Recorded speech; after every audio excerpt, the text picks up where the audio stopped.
Hi అండి. అందరికీ నమస్కారం. Welcome to my channel. ఈ వీడియోలో ఏపీ ప్రభుత్వ ఉద్యోగులకు మరియు పెన్షనర్లకు 12వ పీఆర్సీ పే స్కేల్స్ విడుదల.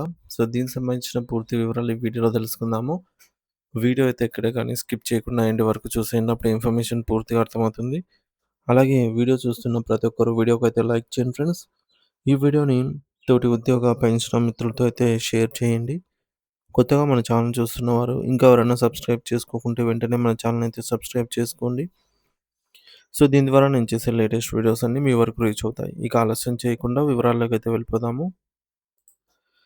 ఫ్రెండ్స్, ఇక విషయానికి వచ్చినట్లయితే ఆంధ్రప్రదేశ్ రాష్ట్ర వ్యాప్తంగా వివిధ ప్రభుత్వ శాఖల్లో విధులు నిర్వర్తిస్తున్నటువంటి లక్షలాది మంది ఉద్యోగులు మరియు తమ జీవితాంతం ప్రభుత్వ సేవకే అంకితమై ప్రస్తుతం విశ్రాంతి తీసుకుంటున్నటువంటి పెన్షనర్స్ ఇప్పుడు ఎంతో ఉత్కంఠతతో మరియు గంపెడాసులతో 12వ వేతన సంఘం 12th పీఆర్సీ ప్రకటన కోసం అయితే ఎదురు చూస్తున్నారు. సాధారణంగా ప్రతి 5 ఏళ్లకోసారి ప్రభుత్వ ఉద్యోగుల జీతభత్యాలను సమీక్షించి పెరిగిన ధరలకు అనుగుణంగా వారి వేతనాలను పెంచే ఈ ప్రక్రియ ఉద్యోగుల ఆర్థిక స్థితిగతులను మెరుగుపరచడంలో అత్యంత కీలక పాత్ర పోషిస్తుంది. మరి ఈ క్రమంలో ప్రభుత్వం కొత్త పే స్కేల్స్‌ను నిర్ణయించే విధానం ఎలా ఉంటుంది? అసలు మన జీతం ఎలా పెరుగుతుంది అనే విషయాలపై ప్రతి ఒక్కరికి కూడా అవగాహన ఉండటం చాలా అవసరము. మరి ప్రస్తుత పరిస్థితుల్లో మార్కెట్‌లో నిత్యావసర ధరలు ఆకాశాన్ని అంటుతున్న తరుణంలో ఈ వేతన సవరణ అనేది ఉద్యోగుల కుటుంబాలకు ఒక పెద్ద ఆర్థిక ఊరటనిస్తుంది అని చెప్పడంలో ఎటువంటి సందేహం లేదు. ప్రభుత్వ రంగంలో వేతనాల పెంపుదల ప్రక్రియ అనేది కొంత సమయం తీసుకునేటటువంటి వ్యవహారం. కాబట్టి ఆ నివేదిక వచ్చే వరకు ఉద్యోగులకు తక్షణ సహాయంగా ప్రభుత్వం మధ్యంతర భృతి ఐఆర్‌ని ప్రకటిస్తుంది. ఈ ఐఆర్ అనేది ఒక రకమైన తాత్కాలిక ఊరట లాంటిది.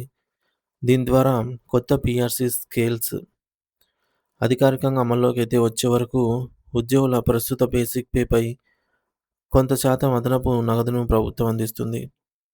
పీఆర్సీ ప్రక్రియలో అన్నిటికంటే ముఖ్యమైన మరియు ఉద్యోగులందరినీ ఉత్సాహపరిచే అంశం ఫిట్‌మెంట్ శాతం.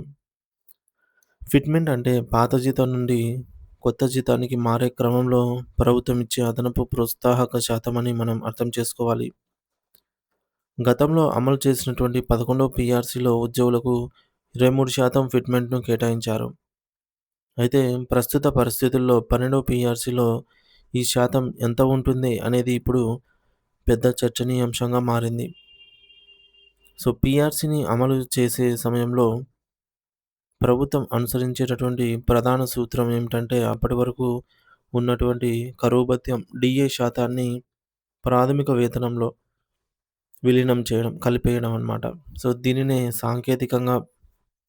సాంకేతిక భాషలో డీఏ మెర్జర్ అని పిలుస్తారు.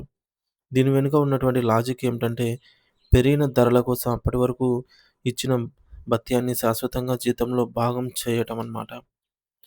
ఉదాహరణకు ఇక్కడ మనం చూసుకోవచ్చు. ఒకవేళ 12వ పీఆర్సీలో ప్రభుత్వం 20% ఫిట్‌మెంట్ ఇస్తుందని మనం అనుకుంటే, దానికి జూలై 2023 నాటి ఉద్యోగులకు రావాల్సినటువంటి సుమారు 33.67% డీఏ శాతాన్ని కూడా జోడిస్తారు. అంటే పాత బేసిక్ పేపై మరొక 53.67% పెరుగుదల కనిపిస్తుంది. కొత్త పీఆర్సీ అమల్లోకి వచ్చిన మొదటి రోజు నుండి పాత డీఏ అంతా జీరో అయిపోయి మళ్ళీ కొత్త బేసిక్ పే మీద మొదటి నుంచి కూడా డీఏ లెక్కించడం ప్రారంభమవుతుంది. దీనిని మనం ఒక సామాన్య ఉద్యోగికి అర్థమయ్యేలాగా ఒక ఉదాహరణ ద్వారా మరింత వివరంగా అయితే చూద్దాము.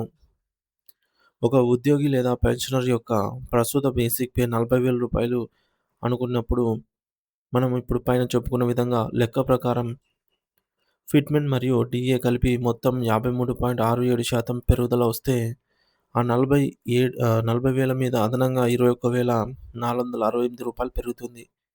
ఇప్పుడు ఈ అదనపు మొత్తాన్ని కూడా పాత బేసిక్ 40,000 కలిపితే కొత్త పీఆర్సీలో ఆ ఉద్యోగి యొక్క ప్రారంభ బేసిక్ పే అక్షరాల రూ. 61,468కి చేరుతుంది.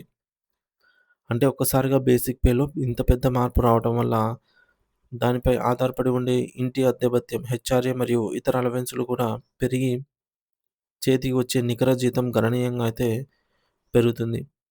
ఈ వేతన సవరణ వల్ల కేవలం ప్రస్తుతం పనిచేస్తున్నటువంటి ఉద్యోగులకే కాకుండా విశ్రాంత పెన్షనర్లకు కూడా భారీ ప్రయోజనం అయితే చేకూరుతుంది. పెన్షనర్ల ప్రాథమిక పెన్షన్ కూడా ఇదే సూత్రం ప్రకారంగానే సవరించబడుతుంది. మరి దీనివల్ల వారి నెలవారీ పెన్షన్ పెరిగి వృద్ధాప్యంలో వారికి అవసరమైనటువంటి వైద్య ఖర్చులకు మరియు జీవన ప్రమాణాలకు కొండంత అండగా అయితే నిలుస్తుంది. ఆర్థిక భద్రత అనేది మనిషికి మానసిక ప్రశాంతతనైతే ఇస్తుంది. పీఆర్సీ అమలు చేయడం ద్వారా ఉద్యోగులలో సానుకూల దృక్పథం అనేది ఏర్పడుతుంది. ఇది వారి పనితీరును మెరుగుపరచడమే కాకుండా ప్రభుత్వ యంత్రాంగంపై కూడా వారికి ఉన్నటువంటి నమ్మకాన్ని మరింత బలపరుస్తుంది. సో, ఒక సంతృప్తికరమైన ఉద్యోగి వ్యవస్థకు ఒక గొప్ప ఆస్తి లాంటి వాడనే చెప్పొచ్చు. అందుకే ప్రస్తుతం ఆంధ్రప్రదేశ్ రాష్ట్రంలోని ఉద్యోగ సంఘాలు ప్రభుత్వంపై గట్టిగా ఒత్తిడి తీసుకొస్తున్నాయి. రాష్ట్ర ఆర్థిక పరిస్థితులు ఎలా ఉన్నప్పటికీ ఉద్యోగుల కష్టాన్ని మరియు నిత్యావసర ధరల పెరుగుదలను దృష్టిలో ఉంచుకొని ప్రభుత్వం వెంటనే స్పందించాలి అని వారు కోరుతున్నారు.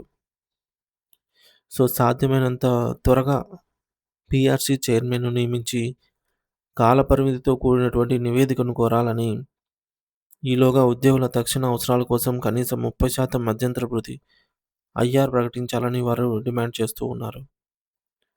సో, ప్రభుత్వం సానుకూలంగా స్పందించి త్వరలోనే ఈ ప్రకటనలు చేస్తే అది రాష్ట్ర ప్రగతిలో భాగస్వాములైనటువంటి లక్షలాది మంది ఉద్యోగులు మరియు పెన్షనర్ల జీవితాల్లో కొత్త వెలుగులు నింపుతుంది అని చెప్పడంలో ఎటువంటి సందేహం లేదు.